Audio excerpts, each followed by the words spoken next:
안녕하세요. 사랑하고 축복합니다. 이번 시간에는 청각장애 정의에 대해서 같이 함께 나눠보도록 하겠습니다. 전체적인 내용은 책에 있는 내용을 좀 요약하고 정리해서 또 설명을 드리는 형식으로 할 건데, 그 전에 책에 있는 내용이 아니고 제가 개인적으로 생각하는 그런 청각장애의 정의에 대해서 좀 말씀을 드리려고 합니다. 그래서 뭐 영어로도 한번 찾아보기도 하고, 또 그냥 제가 또 현장에서 아이들 만나면서 또 보고 청각장애가 무엇일까, 이게 어떤 것을 의미할까를 생각도 해보고, 또 한자로도 풀이도 해보고 해봤는데, 개인적으로는 한자로 풀이하는 게 좀 마음에 들었습니다. 그래서 한자로 청각장애 정의를 한번 좀 풀어서 같이 좀 얘기해 보도록 하겠습니다. 이 청은 한자로 들을 청입니다. 한자로 들을 청입니다. 이 각은 깨달을 각입니다. 깨달을 각.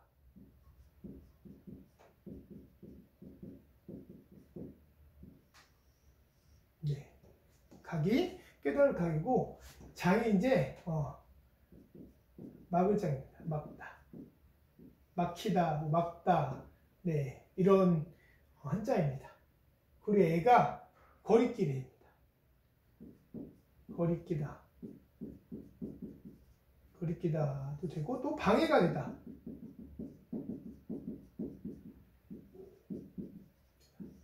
라는 뜻이 있는 한자입니다. 이거는 한자를 찾아보시면은 이런 뜻이 실제로 사전에 나와 있는 뜻입니다.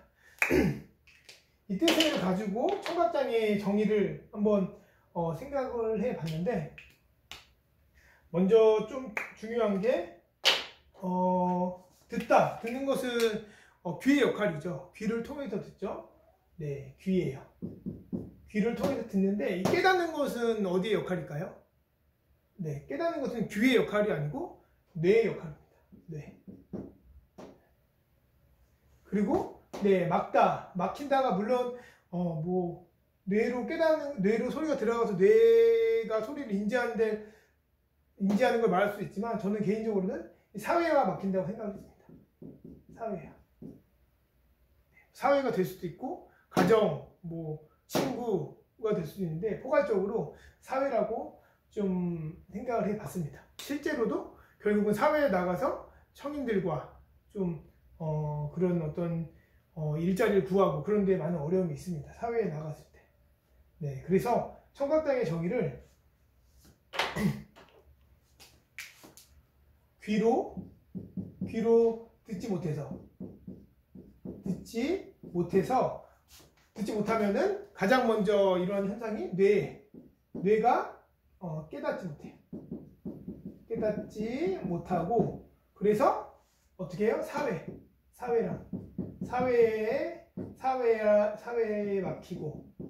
막혀서 방해가 되는데요. 삶에 방해가 되는 거.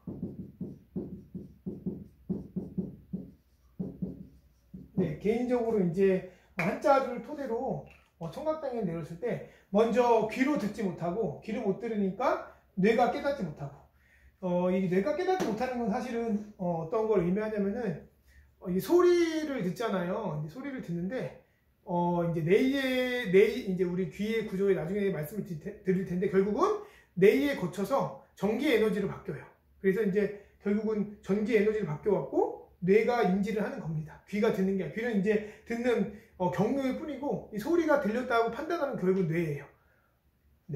그래서 뇌가 깨닫지 못하고 결국은 어디랑 가로막히냐면은 사회랑 막혀서 사는데, 삶이 방해가 되는 걸 청각장애라고 좀 정의를 내려봤습니다. 귀로 잘 못 듣는, 당연히 언어에 대한 자극이 뇌에 상대적으로 청인에 비해서 훨씬 더 적게 가게 됩니다. 그래서 깨닫는 것도 조금 더 부족하지 않나, 그렇게 생각을 해서 이렇게 정의를 해 보았습니다. 물론 이거에 관해서는 좀 나중에 또 더 자세히 설명을 드리도록 하겠습니다.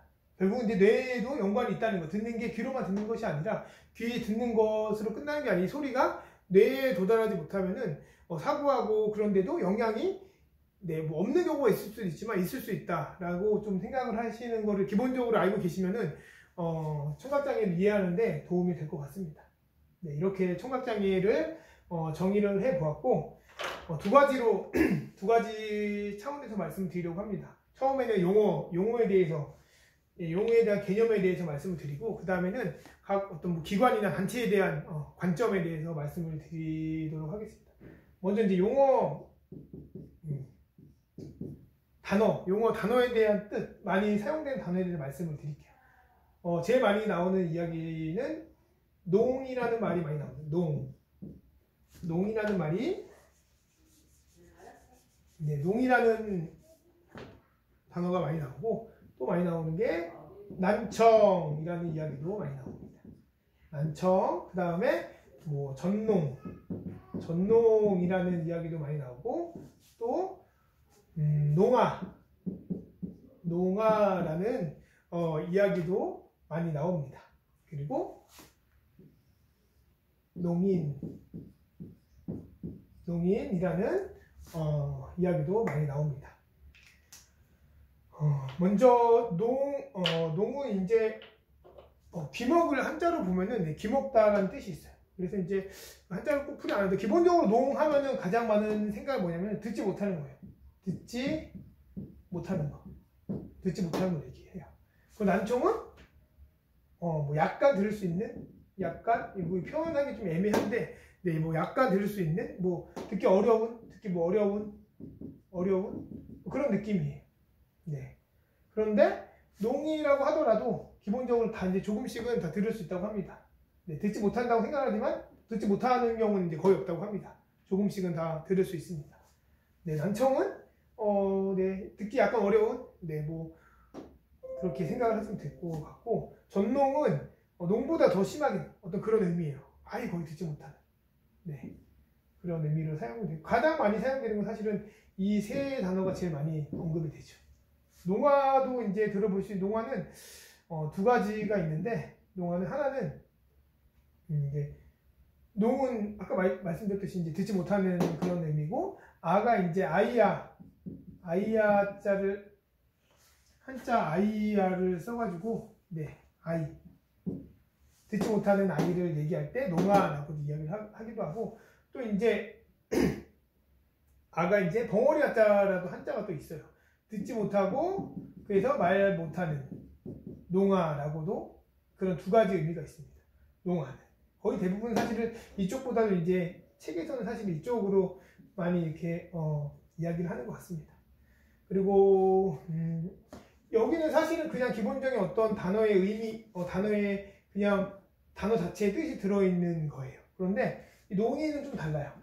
제가 수어에 대해서 말씀 드릴 때도 설명을 좀 드렸지만, 이 농인은 원래 듣지 못하는, 한자로 얘기하면 듣지 못하는 사람이 사실 농인이죠. 잘 듣지 못하는 사람. 그런데 이거는 사실 어떤 그런 의미가 좀 담겨 있습니다. 의미가. 수어를 사용해야 되고, 수어를 사용하고, 그리고 이 수어도 한국 수어. 한국 수어. 네. 한국 수어를 사용하고, 자연이라고 말씀드릴게요. 자연수어 사용하고, 뭐 수어 이름도 있어야 되고, 이름도 있어야 되고, 그리고 또 이제 뭐 어떤 집단 정체감, 뭐 네트워크, 또 집단 네트워크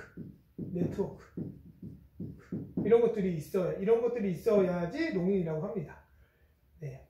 그러니까 듣지 못하는 것에 대해서 이야기하지 않아요.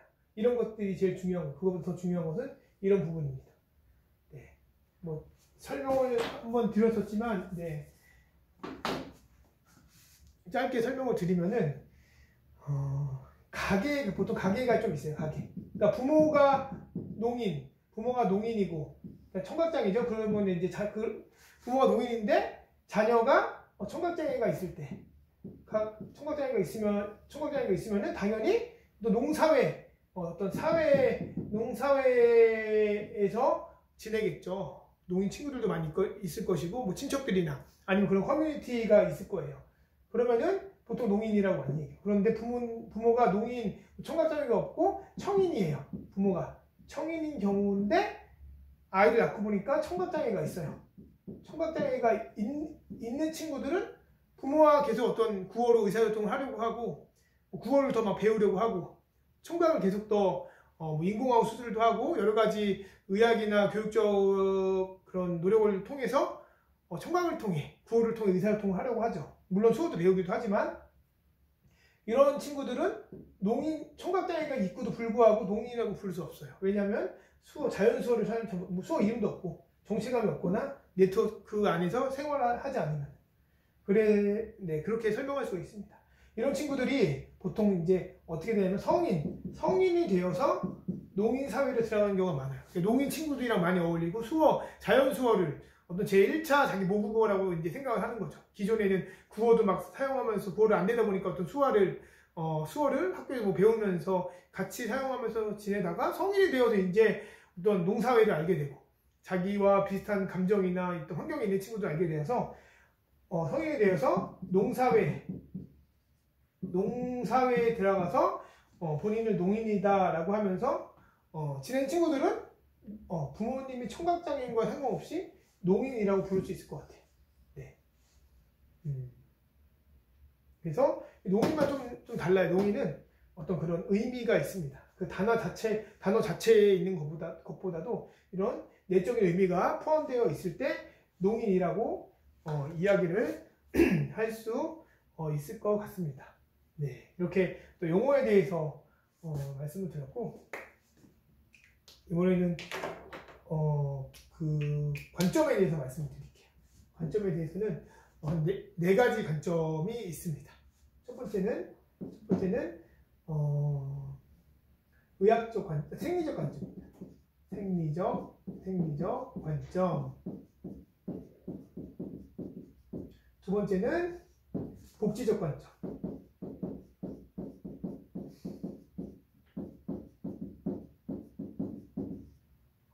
세 번째는 교육적 관점입니다.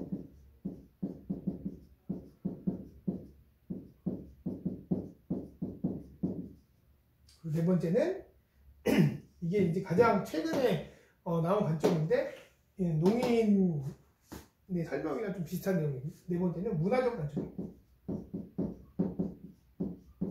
문화적 관점. 이렇게 네 가지 관점을 좀 생각해 볼 수가 있는데 이 생리적 관점은 어떤 의학적인 관점이에요. 의학적 관점이고 의사들이 얘기하는 관점이라고 할 수 있겠죠. 그래서 어디에 초점이 맞춰져 있냐면은 들리는 것에. 네. 듣는가 못 듣는가. 여기에 초점이 맞춰져 있어요.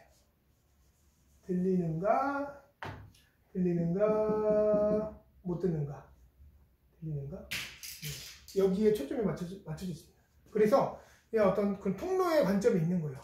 청각을 통해서 잘 듣게 해주고 얼마큼 듣고 있는가에 초점이 맞춰져 있는 어떤 생리적 관점이라고 이야기할 수 있습니다.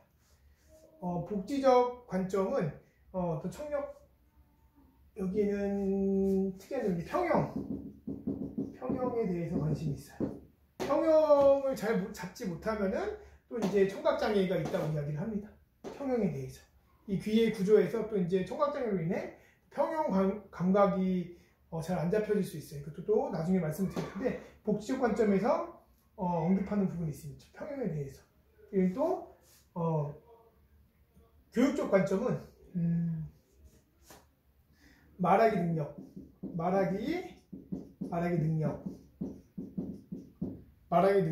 그리고 언어 발달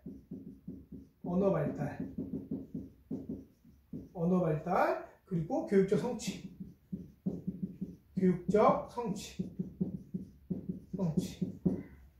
그리고 의사소통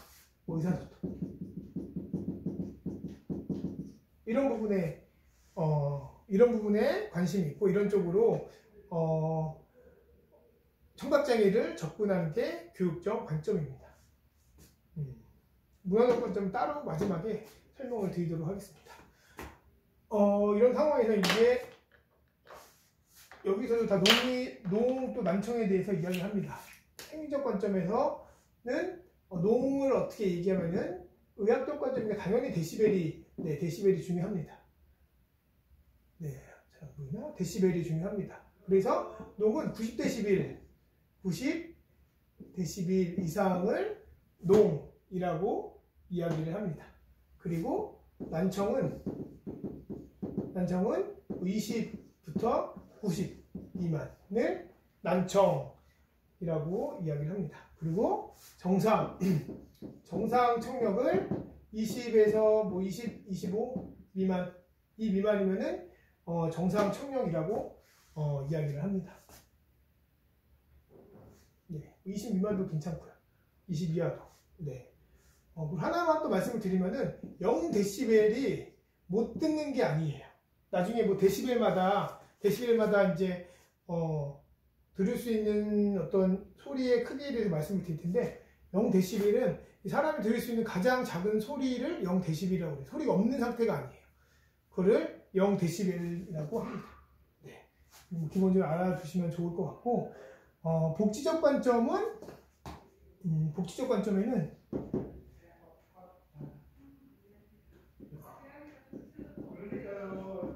장애인 복지법 시행령 그리고 장애인 복지법 시행규칙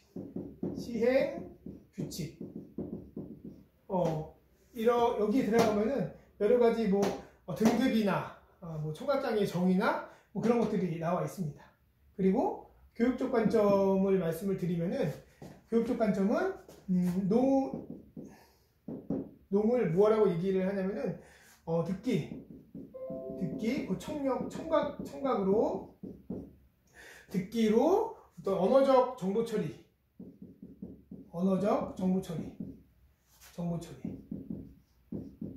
처리가 안 되는 경우를 농이라고 이야기를 합니다. 그리고 난청을 듣기로 언어적 정보 처리가 되는 거, 가능한 것을 난청이라고 이야기를 합니다. 얘기했듯이 어떤 언어적 정보 처리에 관심이 있는 거예요. 네. 그리고 이 교육적 관점에서도 또 이제 법이 있습니다. 예전에는 이제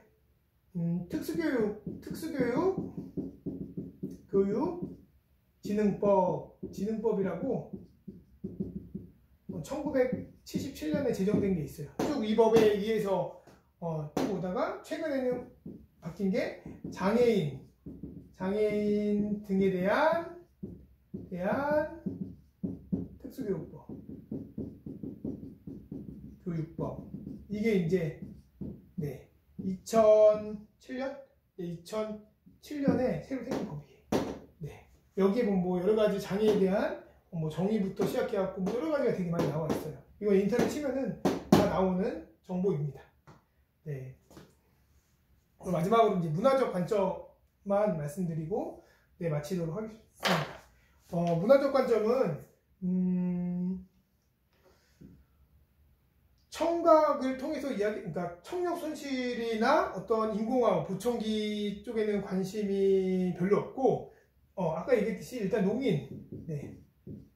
농인을 이야기할 때 듣고 듣지 못하고가 중요한 게 아니라 구어가 아니고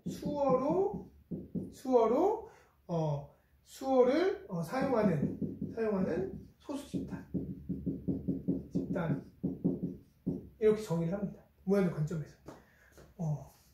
이 농인의 개념과 이게 왜 중요하냐면은 어떤 장애에 대한 편견을 깨려고 하는 것 같아요.